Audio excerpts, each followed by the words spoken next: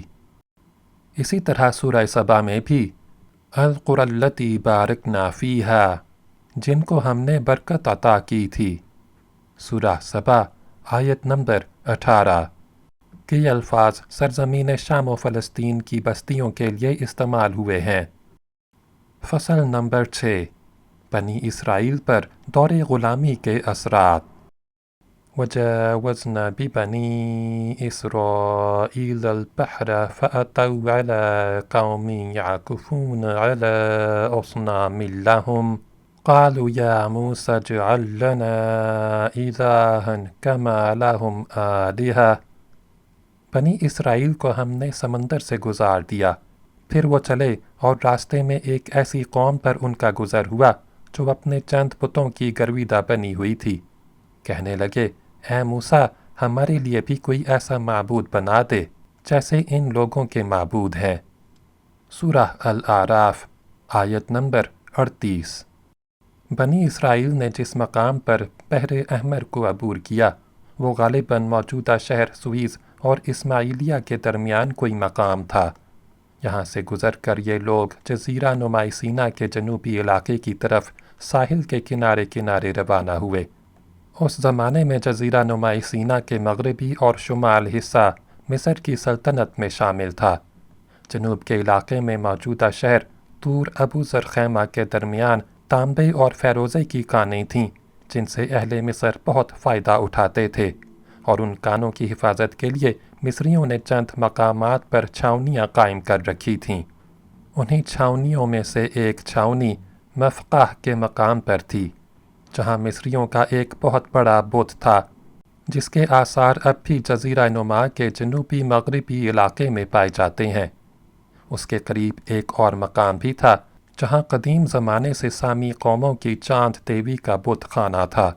غالباً انہی مقامات میں سے کسی کے پاس سے گزرتے ہوئے بنی اسرائیل کو، جن پر مصریوں کی غلامی نے مصریت زدگی کا اچھا خاصا گہرا ٹھپا لگا رکھا تھا، ایک مصنوعی خدا کی ضرورت محسوس ہوئی ہوگی۔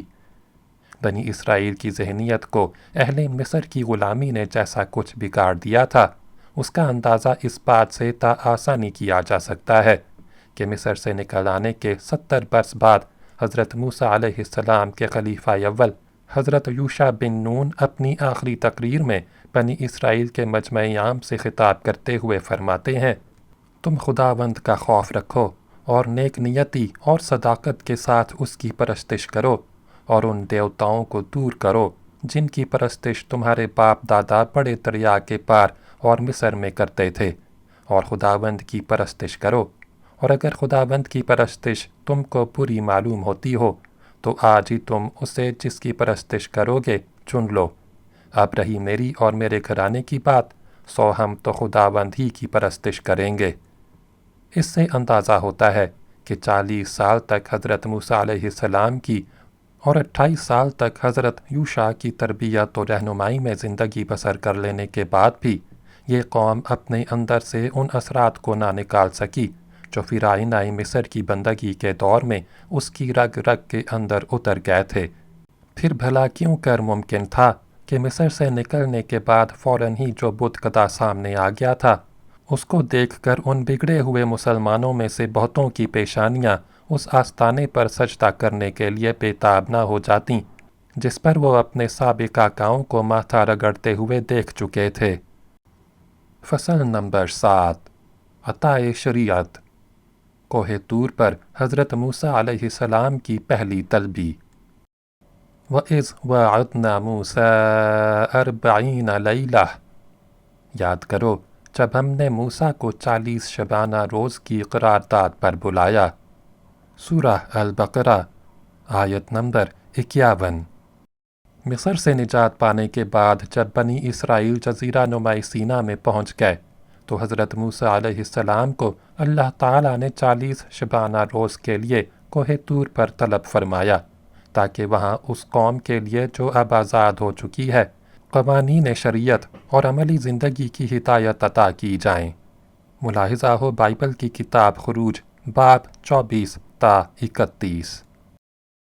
وَوَاعَدْنَا مُوسَىٰ 30 لَيْلَةً وَأَتْمَمْنَاهَا ب10 فَتَمَّ مِيقَاتُ رَبِّهِ 40 لَيْلَةً۔ ہم نے موسیٰ کو 30 شب و روز کے لیے کوہ سینا پر طلب کیا اور بعد میں 10 دن کا اور اضافہ کر دیا، اس طرح اس کے رب کی مقرر کردہ مدت پورے 40 دن ہو گئی۔ سورہ الاعراف آیت نمبر 142۔ مصر سے نکلنے کے بعد جب بنی اسرائیل کی غلامانہ پابندیاں ختم ہو گئیں اور انہیں ایک خود مختار قوم کی حیثیت حاصل ہو گئی تو حکم خداوندی کے تحت حضرت موسیٰ علیہ السلام کوہ سینا پہ طلب کیے گئے تاکہ انہیں بنی اسرائیل کے لیے شریعت عطا کی جائے۔